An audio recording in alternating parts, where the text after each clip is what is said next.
নমস্কার বন্ধুরা, কেমন আছে সবাই? কালকে আমাদের রান্না পুজো হয়েছে, আজকে পান্না ঠাকুরকে ভাত দেখানো হবে। তার জন্য ভাত নিয়ে নিয়েছি, মাছ পোড়া, ঝিঙে পোড়া, আলু ভাজা, চিচিঙে ভাজা, বেগুন ভাজা, পটল ভাজা, আর এখানে মাছের ঝাল নিচ্ছি 2 পিস।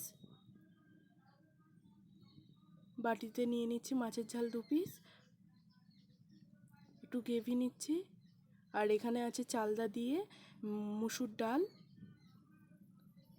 মাছ ভাজা নিয়ে নিচ্ছে 1 পিস, কুমড়ো ভাজা, কাঁচকলা ভাজা, আর নিচ্ছি করলা ভাজা, শসা ভাজা,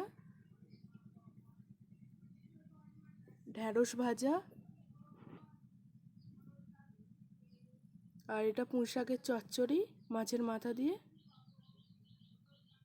নারকোল ভাজা, ওলের ফুরুলি হয়েছে, ওলের ফুরুলি দিয়ে দিচ্ছি।